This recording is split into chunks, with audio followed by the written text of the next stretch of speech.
Bonjour. Donc après avoir traité les réponses, les mécanismes de défense, aussi bien innés que adaptatives, là on va avoir des cas concrets. Quelles sont les réponses aussi bien innées que spécifiques qui seront déployées ou développées ou induites vis-à-vis de bactéries, de virus, de parasites, de champignons. C'est ce qu'on appelle les réponses immunitaires anti-infectieuses. Anti-infectieuses, c'est-à-dire en relation avec des agents infectieux qui entraînent des infections. D'accord? Alors, premièrement, qu'est-ce qu'une infection, hein? Une infection, c'est lorsque un micro-organisme pathogène traverse les barrières et arrive au niveau de l'organisme hôte et il commence à se multiplier, il se multiplie ou il se réplique dans le cas du virus. Il sécrète des toxines dans le cas des bactéries ou alors il a ses propres mécanismes de pathogénicité et ça entraîne une maladie infectieuse, hein. Ça entraîne une maladie infectieuse et vous voyez que, par exemple, les chiffres de l'Organisation mondiale de la santé disent que, euh, de par le monde, il y a beaucoup de gens qui annuellement meurent, si vous voulez, de maladies infectieuses. Moi, j'ai les chiffres ici de 2008. Vous voyez plus de 11 millions de personnes qui sont mortes à la suite de maladies infectieuses. Et lorsqu'on regarde ces maladies infectieuses, il y a les infections respiratoires, les maladies diarrhétiques, l'infection VIH-Sida, la tuberculose, la malaria, le- les maladies suite à des vaccinations, ou la vaccine, c'est l'équivalent de la variole, d'accord? Chez les enfants, méningite, hépatite B, C, etc., les maladies tropicales, les infections sexuellement transmissibles, la dengue, la lèpre, etc. Vous avez ici un petit peu le détail de ces infections, de ces maladies infectieuses. Et donc, il s'agit vraiment de maladies qu'il faut prendre au sérieux. Et donc, ce qu'on va essayer de voir maintenant, c'est quelles sont les réponses qui seront développées vis-à-vis de ces microbes ou vis-à-vis de ces agents infectieux. Alors pour commencer, ici, vous avez une diapositive qui résume un petit peu l'essentiel des réponses, aussi bien innées que adaptatives contre les bactéries extracellulaires. Hein, vous savez que les bactéries sont subdivisées en deux grandes catégories lorsqu'ils envahissent un organisme hôte. Soit ils vivent en extracellulaire, c'est-à-dire dans des liquides biologiques, dans les matrices extracellulaires, hein, ce qu'on appelle les bactéries extracellulaires. Et puis vous avez d'autres bactéries non, qui traversent les membranes cytoplasmiques des cellules de l'organisme hôte pour vivre à l'intérieur des cellules, ce qu'on appelle les bactéries intracellulaires. Alors pour les bactéries extracellulaires, premièrement, et ça on l'a dit, ça c'est le schéma général, tout d'abord ce sont les réponses innées qui se déclenchent, hein. Dans un premier temps, les réponses adaptatives ne se mettent pas en place, ils interviendront uniquement lorsque les réponses ou les mécanismes de défense naturelle sont dépassés et n'arrivent pas à éliminer le pathogène à cause de sa virulence. Alors, cette réponse innée, pratiquement immédiatement, eh bien, pour les bactéries extracellulaires, c'est la phagocytose. Ça, c'est la meilleure des réponses pour éliminer les bactéries extracellulaires, la phagocytose. Vous avez les phagocytes, les cellules spécialisées dans la phagocytose, les macrophages polynucléaires neutrophiles. Grâce à leur PRR, ils vont reconnaître des pumps à la surface de la bactérie extracellulaire, et bien, ils vont commencer la phagocytose. Voilà le premier mécanisme. Après, on a le complément, hein. Ça, c'est la molécule humorale par excellence de l'immunité naturelle.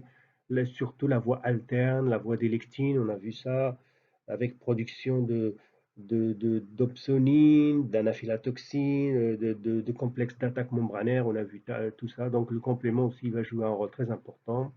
Il y a aussi la microbicidie, on en a parlé, microbicidie oxygène dépendante, oxygène indépendante, des macrophages, des polynucléaires. L'acidité, ça tue pas mal de bactéries extracellulaires. Les bactéries extracellulaires ne supportent pas des milieux très acides comme l'estomac, pH 1, ou comme la cavité vaginale, pH 3, etc. Et puis, au niveau de l'intestin, notamment le tractus gastro-intestinal, vous avez les entérocytes. Les entérocytes, ce sont les cellules qui forment l'épithélium intestinal. Eh bien, ils peuvent sécréter beaucoup de peptides antimicrobiens, également comme les cellules de Paneth. Les cellules de Paneth, ce sont des cellules qui accompagnent un petit peu les entérocytes au niveau de l'épithélium intestinal. Alors, ces réponses-là, si vous voulez, ils sont résumées un petit peu, les réponses chimiques, je dirais. Ils sont résumées un petit peu au niveau de ce tableau-là, hein, d'accord? Alors on a dit l'acidification. Donc ça si vous voulez, c'est une arme très efficace, si vous voulez, contre les bactéries extracellulaires, hein, d'accord? Un pH de 3,5 à 4, il est bactériostatique, c'est-à-dire il peut bloquer la multiplication bactérielle, voire il peut être bactéricide, c'est-à-dire entraîner la mort de la bactérie. C'est des mécanismes utilisés par les macrophages, par les cellules polynucléaires neutrophiles, d'accord? Puis nous avons les ROS et les NOS, voilà. Les intermédiaires réactionnels de l'oxygène, ça on l'a vu, hein, on a vu tout ça. Et les NOS, les intermédiaires réactionnels de l'azote, tout ça c'est des molécules très cytotoxiques pour les bactéries extracellulaires. Les peptides antimicrobiens, hein, on en a parlé, catélécidine, défensine, etc., etc.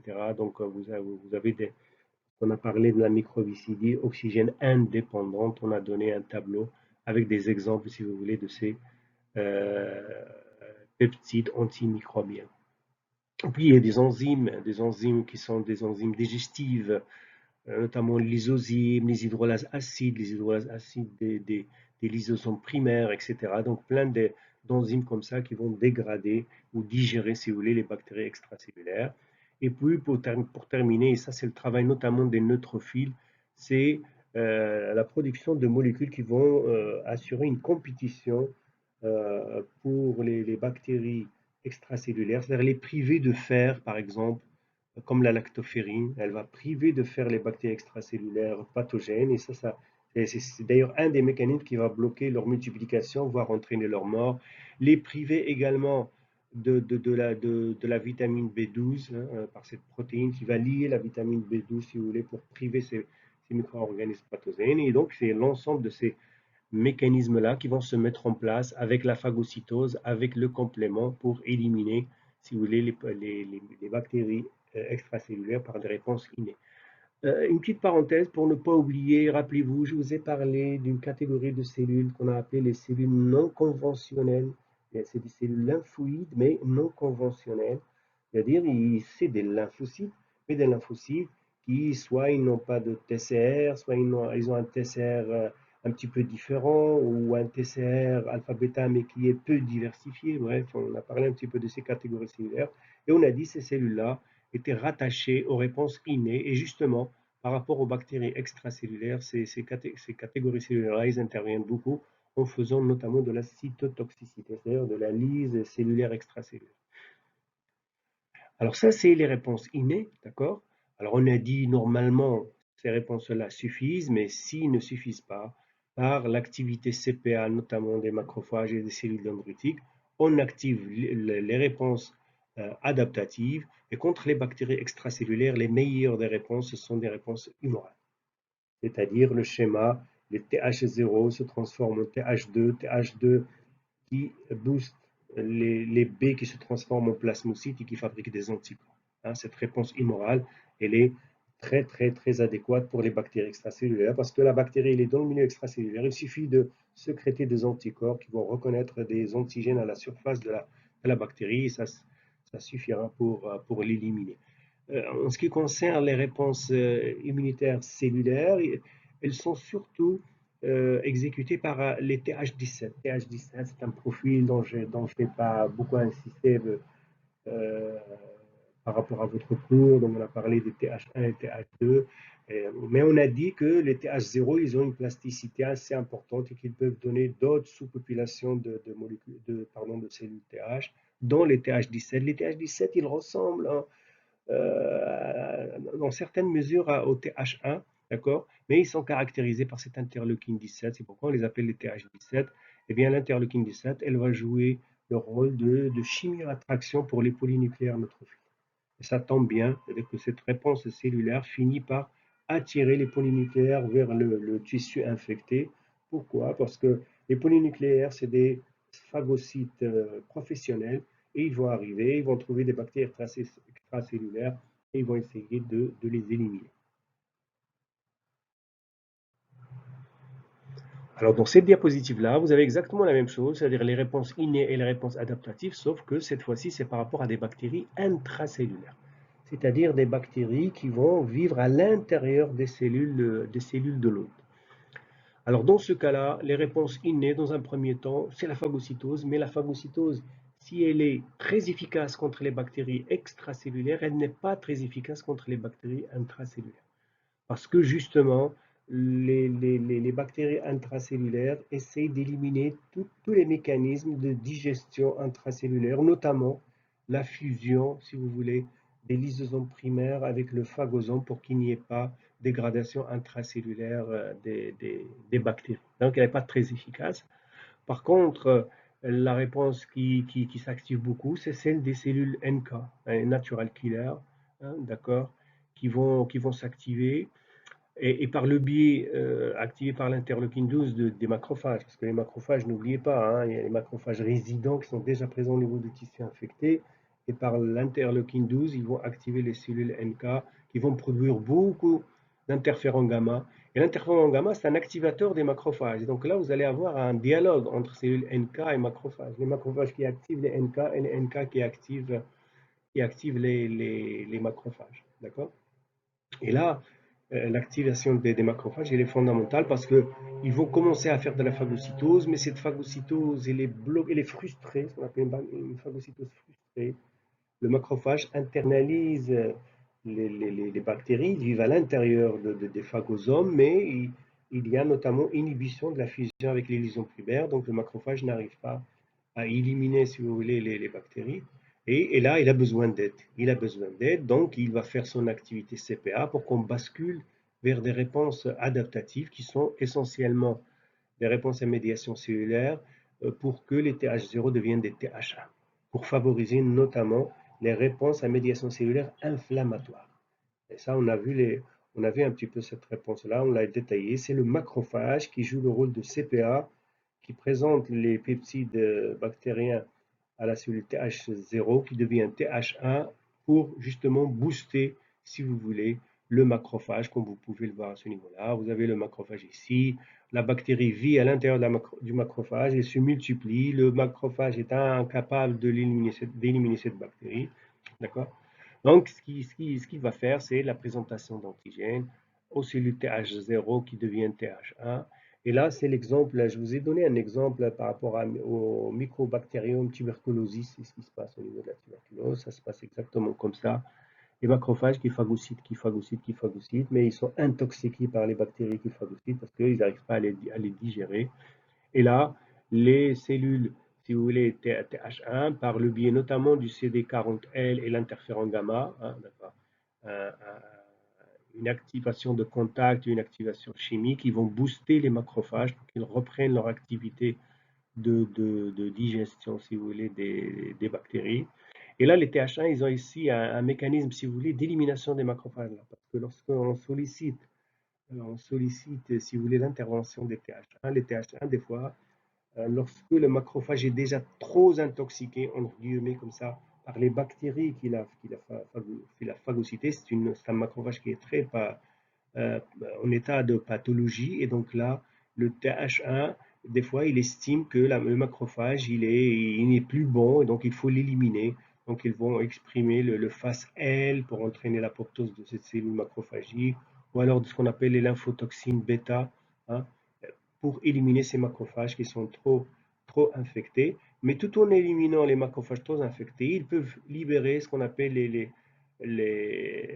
colony stimulation factors, c'est-à-dire les facteurs de stimulation de colonies, c'est-à-dire que ce sont des cytokines pour demander à l'hématopoïèse de produire davantage de monocytes et qu'il y ait des monocytes nouveaux, tout frais, qui arrivent et qui seront boostés par ces TH1-là et qu'ils activent et la phagocytose, mais une phagocytose avec digestion, si vous voulez, de la bactérie derrière.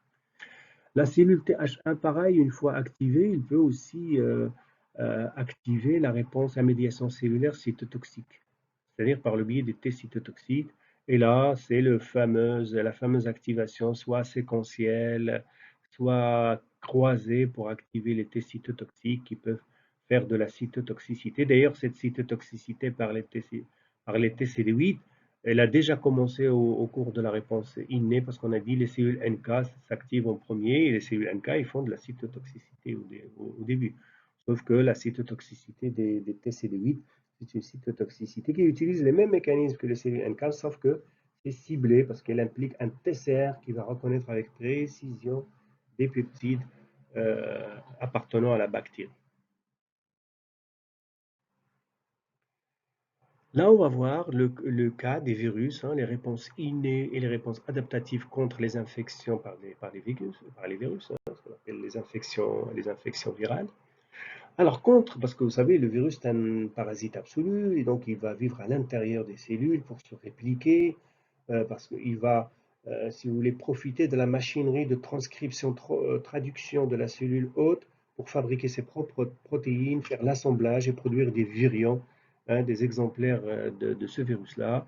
Et le système immunitaire, dans un premier temps, il y a des réponses innées immédiates qui sont essentiellement, je dirais, chimiques par la production de cytokines tels que les interférons alpha et bêta, ce qu'on appelle les interférons de type 1, et puis le TNF-alpha. Rappelez-vous, le tumor necrosis factor, on a dit c'est une cytokine de communication, mais qui a de la cytotoxicité. On a vu ça lorsqu'on a parlé des voies de cytotoxicité ou des mécanismes de cytotoxicité des lymphocytes T CD8.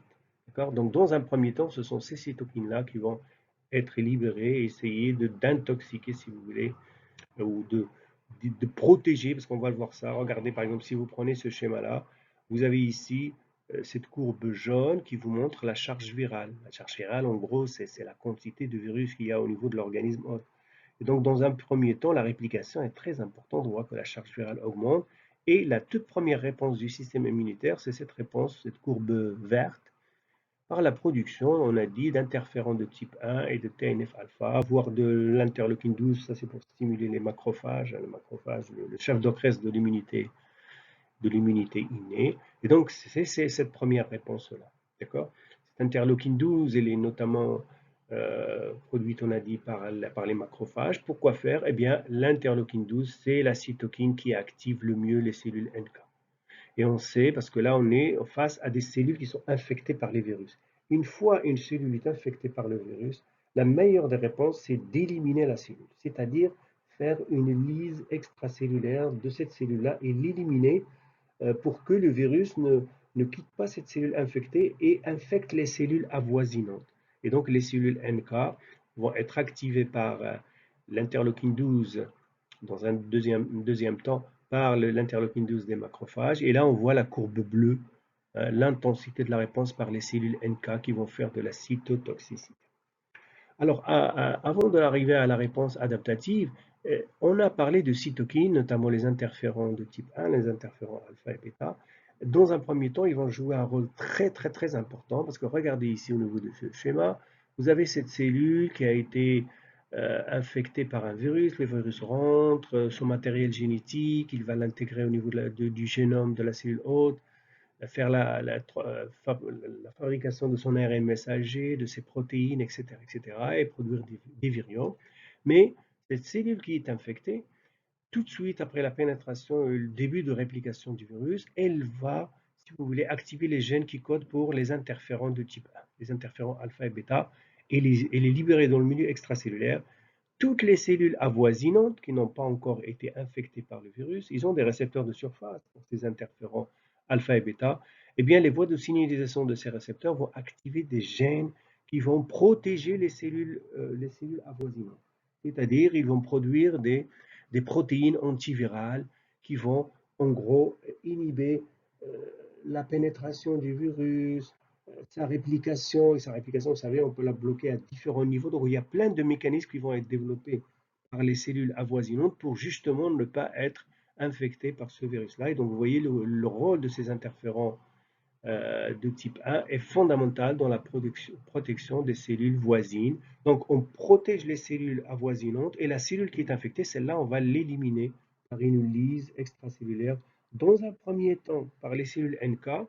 Et si ça ne suffit pas, on a parlé de l'activation des macrophages. Les macrophages et les cellules dendritiques aussi vont faire de la présentation d'antigènes pour induire une réponse tardive, une réponse immunitaire adaptative, d'accord, qui est essentiellement de type TH1, c'est-à-dire parce que c'est le macrophage va présenter ou une cellule dendritique à la cellule TH0 des peptides ou des peptides appartenant au virus, des peptides viraux, d'accord.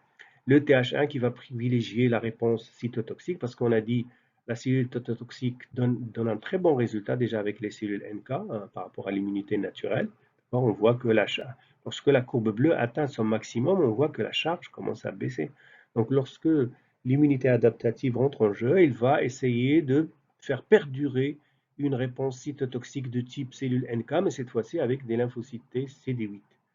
C'est une cytotoxicité beaucoup plus spécifique, mais en termes de mécanismes effecteurs, c'est les mêmes mécanismes effecteurs, perforine granzyme, phase ligand, TNF-alpha, récepteur de TNF-alpha, les mêmes mécanismes de cytotoxicité qui aboutissent, si vous voulez, à l'apoptose de la cellule cible, la cellule infectée par le virus. Des fois, la réponse humorale, elle est très secondaire vis-à-vis des infections virales, parce que le virus, il ne reste pas longtemps dans les espaces intercellulaires pour que des anticorps le lient, etc., etc. Mais très tardivement, à la fin de la réponse adaptative, et si la réponse cellulaire ne suffit pas par les TCD8, il peut y avoir formation, production d'anticorps neutralisants, notamment vis-à-vis de virus libres ou de protéines virales qui sont libres. D'accord? On continue avec les réponses, et cette fois-ci, c'est les réponses innées et adaptatives contre les champignons. Hein, d'accord? On a vu les bactéries extracellulaires, les bactéries intracellulaires, les virus, et là, c'est les champignons, hein, ce qu'on appelle l'immunité antifongique. Hein, ce terme-là, l'immunité antifongique, c'est-à-dire l'immunité contre les champignons, antifongiques. Alors, les champignons, de manière générale, ils peuvent vivre en extracellulaire comme ils peuvent vivre en intracellulaire, notamment au niveau des phagocytes. Et donc, du moment où ils vivent en extracellulaire comme en intracellulaire, donc en gros, ce sont les réponses qu'on a développées vis-à-vis des bactéries extracellulaires et des bactéries intracellulaires qui pourraient être mobilisées, si vous voulez, pour éliminer les champignons. Mais de manière générale, un système immunitaire parfaitement constitué et parfaitement fonctionnel, il arrive toujours à bout des champignons. Les infections fongiques, ils sont facilement attaquables par un système immunitaire, je dirais, normal, je qualifierais de normal, qui fonctionne normalement. Donc ça ne pose pas beaucoup de problèmes, contrairement par exemple aux infections virales, aux infections par des bactéries virulentes, etc., où souvent le système immunitaire est dépassé, etc. Mais là, pour les champignons, normalement, le système immunitaire, il arrive à les éliminer sans problème. Mais là où ça pose problème, c'est chez les personnes, chez les individus qui sont immunodéprimés. Immunodéprimés, c'est-à-dire, c'est des gens, soit qui prennent des immunosuppresseurs, soit qu'ils ont un déficit immunitaire, etc. Bref, à chaque fois que le système immunitaire ne peut pas déployer les 100% de ses capacités, là, par contre, les champignons profitent de la situation et vous avez des infections et des maladies infectieuses fongiques qui peuvent se développer. Alors maintenant, concernant les réponses, plus concrètement, alors l'immunité innée, essentiellement, c'est la flore commensale équilibrée.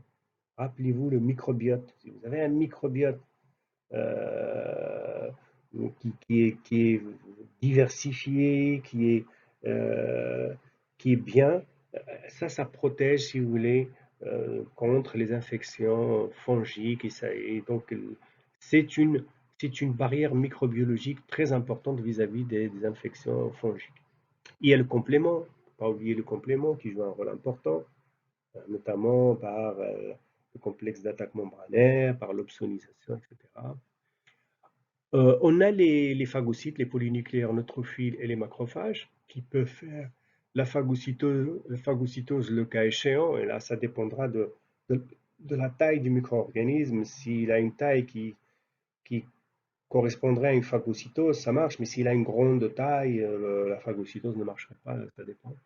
Mais sinon, la microbicidie des polynucléaires et des macrophages qui peut se déployer, justement parce que ces cellules, par leur PRR, ils vont reconnaître des pumps à la surface du champignon.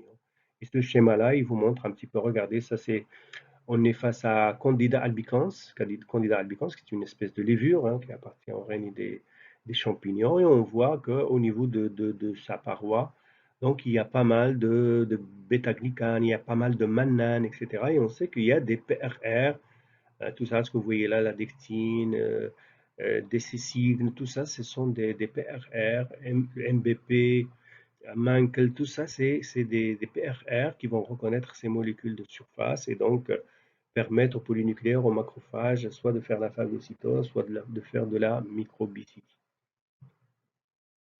Et puis, il nous reste l'immunité adaptative. Alors, l'immunité adaptative, les cliniciens, ils sont catégoriques, ils disent, vis-à-vis des infections fongiques, c'est l'immunité à médiation cellulaire inflammatoire, c'est-à-dire qui implique les macrophages, qui est la plus efficace. C'est-à-dire que les réponses immorales, c'est-à-dire produire des anticorps vis-à-vis des champignons, les cliniciens disent que ça n'a pas beaucoup d'importance et c'est quelque chose qui n'est pas lié à la guérison. La personne ne va pas guérir d'une infection fongique parce qu'il a produit des anticorps. C'est surtout des réponses à médiation cellulaire inflammatoire qui sont importantes dans ce cas. Et puis pour terminer, il nous reste les parasites, hein, les infections parasitaires qui sont aussi très très très importantes et qui induisent, on l'a dit tout à l'heure, beaucoup de morts de par le monde, notamment en Afrique subsaharienne. Donc ici, vous avez les réponses inadaptatives contre les parasites. Alors premièrement, les parasites se subdivisent en deux grandes catégories, si vous voulez. Les helminthiases, ça c'est en termes d'infection, hein, les infections les infections par les helmintes, hein, ce sont les vers parasites qu'on appelle les helminthiases, d'accord, ces infections, d'accord. Ou alors des infections par des protozoaires qu'on appelle parasitoses, les parasitoses. D'accord. Donc les infections, soit des helminthiases par des vers parasites, soit des parasitoses par des protozoaires. Alors contre les helminths, si vous voulez, la phagocytose, ça ne fonctionne pas, hein, parce que la phagocytose, si vous voulez, les parasites continuent à se multiplier à l'intérieur des phagocytes, notamment les macrophages. D'accord. Par contre, la réponse qui a montré son efficacité, c'est une réponse à médiation immorale, justement par la présentation de l'antigène parasitaire au TH0 qui devient TH2, TH2 qui vont activer par certaines cytokines spécifiques les B pour qu'ils se transforment en plasmocytes, et il leur envoie également des cytokines de commutation isotypique pour qu'ils produisent plus spécifiquement des IgE. Ah, ils savent que le B, lorsqu'il va devenir plasmocyte, il va produire des IgM. Les IgM ne conviendraient pas vis-à-vis des helminths. Il faut des IgE, d'accord? Et lorsque les IgE sont produites, vous avez des catégories cellulaires telles que les polynucléaires eosinophiles et basophiles et surtout les mastocytes qui ont des récepteurs de haute affinité par rapport à la fraction Fc des IgE. Et le positionnement de ces anticorps à la surface de ces catégories cellulaires-là, et notamment le pontage de ces si vous voulez, le pontage de ces récepteurs-là va entraîner l'activation de ces catégories cellulaires, donc dégranulation, si vous voulez, de médiateurs chimiques de l'inflammation. Et c'est la réaction inflammatoire qui va se déclencher un petit peu. C'est résumé un petit peu au niveau de ce schéma-là, d'accord? On voit comment le B devient plasmocyte, il produit essentiellement des IgE. Ces IgE, ils ont des récepteurs au niveau de la surface, des mastocytes, des eosinophiles, des basophiles, libération des médiateurs chimiques de l'inflammation. Hein, on en a parlé, les médiateurs chimiques primaires, secondaires, etc., qui vont activer la réaction inflammatoire. D'accord. Les IgE peuvent aussi se déposer à la surface du ver parasite et là activer le complément pour qu'il y ait notamment production des anaphylatoxines. Les anaphylatoxines, pareil, ils ont des récepteurs à la surface des mastocytes, ils peuvent également les activer. Et les médiateurs chimiques de l'inflammation, ils peuvent faire de la chimioattraction de macrophages, de polynucléaires, d'accord, donc les cellules phagocytaires pour faire la phagocytose, le cas échéant, ou alors de la microbicidie. Et puis, la deuxième catégorie d'infection, les parasitoses, qui sont dues à des parasites, hein, à des protozoaires. Là, la meilleure des réponses, c'est une réponse à médiation cellulaire inflammatoire, pareil, un petit peu dans le sens dont on a parlé tout à l'heure, par les macrophages, donc, mais par les macrophages dans le sens de la phagocytose, de la microbicidie, de l'activité ADCC, etc., et non pas comme tout à l'heure, par une réponse immorale qui va produire des anticorps. Voilà. Vous avez ici l'essentiel des réponses anti-infectieuses par rapport à certaines catégories de microbes, bactéries extracellulaires, bactéries intracellulaires, virus, champignons et puis les parasites. Et merci de votre attention.